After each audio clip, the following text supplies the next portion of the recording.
Cinema ఇండస్ట్రీకి సంబంధించిన వాళ్ళపై లైంగిక వేధింపుల కేసులు, అరెస్టులు, జైలుకి వెళ్ళడం ఇవన్నీ ఒకదాని వెంట ఒకటి జరుగుతూ ఉన్నాయి. ఇప్పుడు తెలుస్తున్న ఒక సంచలన వార్త ఏంటంటే ప్రముఖ యూట్యూబర్ ప్రసాద్ బెహ్రాపై కూడా లైంగిక వేధింపుల కేసు నమోదైనట్లు తెలుస్తూ ఉంది. ఇప్పటికే పోలీసులు ఈ అంశం మీద లైంగిక వేధింపులపైన కేసు నమోదు చేసుకొని ప్రసాద్ బెహ్రాను అరెస్ట్ చేసి 14 రోజుల రిమాండ్కు కూడా తరలించినట్లుగా తెలుస్తూ ఉంది. ఇది ఒక సంచలనమైన వార్త. ఇప్పటికే గతంలో జానీ మాస్టర్, ప్రముఖ కొరియోగ్రాఫర్ జానీ మాస్టర్ కావచ్చు, ఆ తర్వాత ప్రముఖ యూట్యూబర్ హర్ష సాయి కావచ్చు, ఇలా వరుస ఘటనలు లైంగిక వేధింపుల అంశంపైన చోటు చేసుకున్నాయి. ఇప్పుడు తాజాగా కొన్ని యూట్యూబ్ వెబ్ సిరీస్ల వల్ల, మంచి షార్ట్ ఫిలిమ్స్ల వల్ల బాగా పాపులారిటీ అంటే ఫేమస్ అయ్యి మంచి గుర్తింపును సాధించుకున్న ప్రసాద్ బెహ్రా ఇప్పుడు సినిమాల్లో కూడా అవకాశాలు పొందుతున్న తరుణంలో ఇప్పుడు ఈ లైంగిక వేధింపుల కేసులో అరెస్ట్ అయినట్లు సమాచారం అందుతుంది.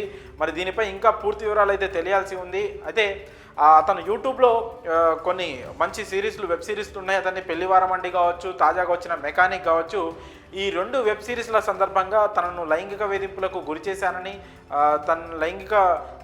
తనని లైంగికంగా వేధించాడంటూ ఆ సిరీస్లలో పనిచేసిన ఒక అమ్మాయి ఈ ప్రసాద్పై పోలీస్ స్టేషన్లో కంప్లైంట్ ఇవ్వడం జరిగింది. దీనిపైన పోలీసులు కేసు నమోదు చేసుకొని ప్రసాద్ను ఇప్పటికీ అరెస్ట్ చేసినట్లు కూడా సమాచారం అంతా ఉంది. మరి దీనిపై ఇంకా పూర్తి వివరాలు అయితే తెలియాల్సి ఉంది. అయితే ఇండస్ట్రీలో గ్రామర్ ఫీల్డ్లో ఆడపిల్లలపై ఇప్పటికే కాస్టింగ్ కౌచ్ అనే ఒక పెద్ద వివాదాస్పదమైన అంశమైతే ఉంది.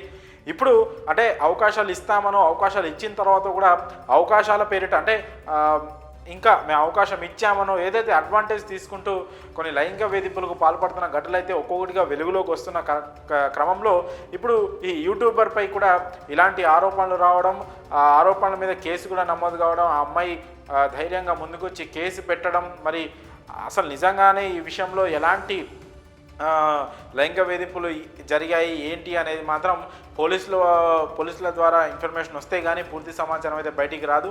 ప్రస్తుతానికైతే ఈ అంశం మాత్రం ఇండస్ట్రీ వర్గాల్లో కావచ్చు చాలా సంచలనం సృష్టిస్తూ ఉంది. ఎందుకంటే ఇప్పటికే ప్రముఖులైన జానీ మాస్టర్ కావచ్చు, ఇంకా మిగతా కొంతమంది యాక్టర్స్ కావచ్చు, ఇలాంటి వివాదాల నేపథ్యంలో ఇంతకుముందు సరే ఈ లైంగిక వేధింపుల అంశం పక్కన పెడితే ఇండస్ట్రీలోని కొన్ని పెద్ద వ్యక్తులు కావచ్చు, మంచు మోహన్ బాబు ఫ్యామిలీ కావచ్చు, అలాగే తాజాగా ఐకాన్ స్టార్ అల్లు అర్జున్ కావచ్చు, ఇలా వివాదాల్లో పడడము, పోలీస్ కేసులు, పోలీసులు చిక్కులు, అల్లు అర్జున్ అయితే అరెస్ట్ కూడా అయ్యారు, జైలుకి కూడా వెళ్ళారు, చంచల్ కూడా జైలుకి. సో ఇలా వరుస ఘటనలు ఇండస్ట్రీని ఒక రకంగా కుదిపేస్తున్నాయని చెప్పొచ్చు. అయితే ఇప్పుడిప్పుడే అంటే యూట్యూబ్లో కొంత టాలెంట్ పెట్టుకొని యూట్యూబ్లో తమను తాము నిరూపించుకొని ఇండస్ట్రీలో ఇప్పుడిప్పుడే అవకాశాలు పొందుతున్న ఇలాంటి నటులు కావచ్చు, ఇలాంటి టాలెంటెడ్ ఆర్టిస్టులు కావచ్చు, ఇలా కొన్ని వేరే మార్గాల వల్ల వాళ్ళకున్న గుర్తింపు కానీ, రావాల్సిన అవకాశాలు కానీ, కెరీర్ పైన కూడా ఇలాంటిది కొన్ని అడ్డంకులు అయితే పడతా ఉన్నాయి. మరి ఇందులో